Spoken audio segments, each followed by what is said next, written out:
بسم اللہ الرحمن الرحیم۔ دوستو السلام علیکم۔ یوٹیوب چینل دلچسپ ویڈیو میں ایک نئی دلچسپ ویڈیو کے ساتھ حاضر خدمت ہیں۔ گزارش ہے کہ جو ہمارے دوست اس چینل پر نئے ہیں وہ ویڈیو کے نیچے سبسکرائب کے لال بٹن کو پریس کر دیں اور ساتھ ہی ساتھ بیل کے بٹن کو بھی پریس کریں تاکہ آپ کو ہماری نئی آنے والی ویڈیوز کا نوٹیفیکیشن مسلسل ملتا رہے۔ اور باقی دوستوں سے بھی گزارش ہے کہ اس ویڈیو کو لائک اور شیئر ضرور کریں تاکہ یہ اہم معلومات آپ کے دوسرے دوستوں تک بھی ضرور پہنچ جائے۔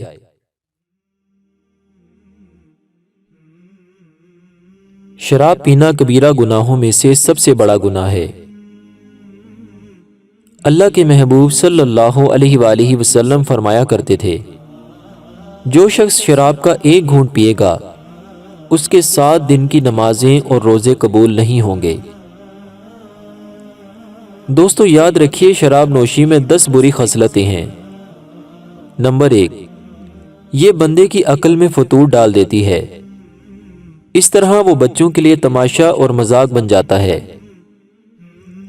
امام ابن ابی دنیا فرماتے ہیں، میں نے ایک شرابی کو پیشاب کرتے ہوئے دیکھا، وہ اپنے منہ پر پیشاب مل رہا تھا اور کہہ رہا تھا، یا الہی مجھے کثرت سے توبہ کرنے والوں اور پاکیزہ رہنے والوں میں شامل فرما۔ مزید فرماتے ہیں، میں نے نشے میں مدہوش ایک شخص کو دیکھا جس نے قے کی تھی یعنی الٹی کی اور کتا اس کا منہ چاٹ رہا تھا، تو وہ نشہ کرنے والا اس سے کہہ رہا تھا، اے میرے آقا، اللہ تعالیٰ آپ کو اولیاء جتنی بزرگی عطا فرمائے۔ نمبر 2، یہ مال کو ضائع اور برباد کرتی ہے اور تنگ دستی کا سبب بنتی ہے، جیسا کہ حضرت عمر فاروق اعظم نے دعا مانگی، یا الہی شراب کے متعلق بیان شافی نازل فرما، کیونکہ یہ مال کو برباد اور عقل کو ختم کر دیتی ہے۔ نمبر 3، یہ عداوت اور دشمنی کا سبب ہے۔ اللہ تعالیٰ پارہ 7 سورہ مائدہ کی آیت نمبر 91 میں ارشاد فرماتا ہے، ترجمہ قرآن ہے، شیطان یہی چاہتا ہے کہ تم میں بیر اور دشمنی ڈلوا دے شراب اور جوئے میں، اور تمہیں اللہ تعالیٰ کی یاد اور نماز سے روکے، تو کیا تم باز آئے؟ جب یہ آیت مبارکہ نازل ہوئی تو حضرت عمر فاروق اعظم نے عرض کیا، یا رب ہم باز آ گئے۔ نمبر 4، شراب کھانے کی لذت اور درست کلام سے شرابی کو محروم کر دیتی ہے۔ بعض اوقات شراب شرابی کی بیوی کو اس پر حرام کر دیتی ہے اور وہ زنا میں مبتلا ہو جاتا ہے۔ اس کی صورت یہ ہوتی ہے کہ شرابی نشے میں مدہوش ہو کر اکثر طلاق دے دیتا ہے اور بعض اوقات لاشعوری طور پر قسم توڑ ڈالتا ہے تو اپنی حرام کی ہوئی بیوی سے زنا کر بیٹھتا ہے۔ بعض صحابہ کرام کا قول ہے، جس نے اپنی بیٹی کو کسی شرابی کے نکاح میں دیا گویا اس نے اپنی بیٹی کو زنا کے لیے پیش کر دیا۔ نمبر 6، یہ ہر برائی کی کنجی ہے اور شرابی کو بہت سے گناہوں میں مبتلا کر دیتی ہے، جیسا کہ حضرت عثمان غنی نے اپنے خطبے میں ارشاد فرمایا، اے لوگو شراب نوشی سے بچتے رہو کیونکہ یہ تمام برائیوں کی جڑ ہے۔ شراب نوشی کا 7واں نقصان یہ ہے کہ یہ شرابی کو بدکاروں کی مجلس میں لے جاتی ہے، اپنی بدبو سے اس کے کاتب فرشتوں کو ایذا دیتی ہے۔ نمبر 8، یہ شرابی پر آسمانوں کے دروازے بند کر دیتی ہے، 40 دن تک نہ اس کا کوئی عمل اوپر پہنچتا ہے نہ ہی دعا۔ نمبر 9، شراب نوشی شرابی پر 80 کوڑے واجب کر دیتی ہے، لہٰذا اگر وہ دنیا میں اس سزا سے بچ بھی گیا تو آخرت میں مخلوق کے سامنے اسے کوڑے مارے جائیں گے۔ نمبر 10، یہ شرابی کی جان اور ایمان کو خطرے میں ڈال دیتی ہے کہ موت کے وقت اس کا ایمان چھن جانے کا خدشہ ہے۔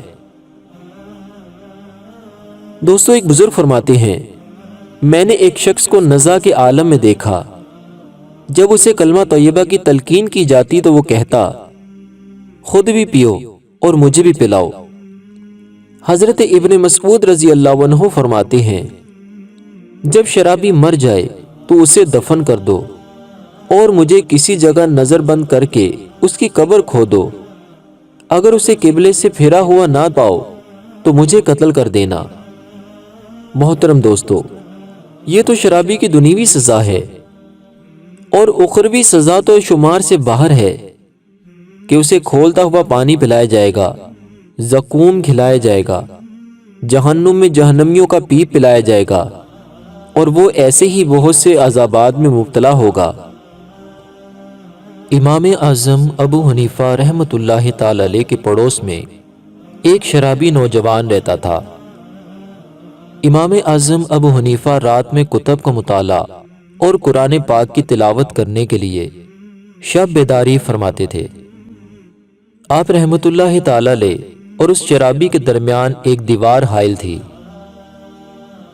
وہ نوجوان شراب پیتا اور یہ شعر پڑھا کرتا، جس کا ترجمہ یہ ہے: وہ جب بھی مجھ پر ظلم کرتے ہیں میں ان سے یہ کہتا ہوں، تم نے مجھے ضائع کر دیا، اور افسوس کیسے کڑیل جوان کو ضائع کر دیا۔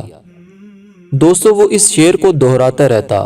رفتہ رفتہ امام اعظم ابو حنیفہ اس کے اس کلام سے مانوس ہو گئے۔ ایک دن امام اعظم نے اس کی آواز نہ سنی تو فجر کے لیے جاتے وقت اس کے بارے میں معلوم کیا تو آپ رحمۃ اللہ تعالی علیہ کو بتایا گیا کہ کوتوال نے اسے نشے کی حالت میں پایا تو جیل میں ڈال دیا۔ تو آپ رحمۃ اللہ تعالی علیہ فجر ادا کرنے کے بعد کوتوال کے گھر تشریف لے گئے اور اس کا دروازہ کھٹکھٹایا اور اپنے آنے کی اطلاع کی تو کوتوال فوراً ننگے سر برہنہ پا باہر نکلا اور آپ رحمۃ اللہ تعالی علیہ کا ہاتھ چوم کر عرض کرنے لگا، یا سیدی، میں کب سے اتنا معزز ہو گیا کہ آپ کو خود چل کر میرے پاس آنا پڑا۔ تو آپ علیہ رحمہ نے فرمایا، میرے ایک پڑوسی کو گزشتہ رات قید کر لیا گیا ہے، میں اس کے لیے آیا ہوں۔ کوتوال بولا، یا سیدی، میں آپ کو گواہ بناتا ہوں کہ میں نے اسے آزاد کر دیا، اور گزشتہ رات جتنے لوگوں کو بھی قید کیا گیا میں سب کو آزاد کر دیتا ہوں۔ پھر جب امام اعظم ابو حنیفہ واپس لوٹے تو وہ شخص آپ کے ساتھ تھا۔ آپ اس کی طرف متوجہ ہوئے اور فرمایا، اے میرے بھائی، کیا ہم نے تمہیں ضائع کیا؟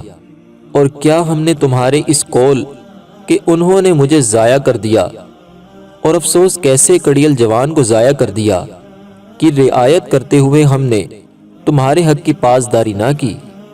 وہ کہنے لگا، خدا کی قسم، آپ نے مجھے ضائع نہیں کیا بلکہ میری رعایت کی۔ اللہ تعالیٰ آپ کو پڑوسیوں کی جانب سے اچھی جزا دے، اور میں آپ کو گواہ بنا کر اللہ تعالیٰ کی بارگاہ میں توبہ کرتا ہوں۔ پھر وہ آپ کی اتباع کرنے لگا اور مرتے دم تک اللہ تعالیٰ کی عبادت میں مشغول رہا۔ سبحان اللہ، کیسا خوبصورت انداز تھا امام اعظم ابو حنیفہ کا، اور کتنے احسن انداز میں آپ نے اس نوجوان کی اصلاح فرمائی۔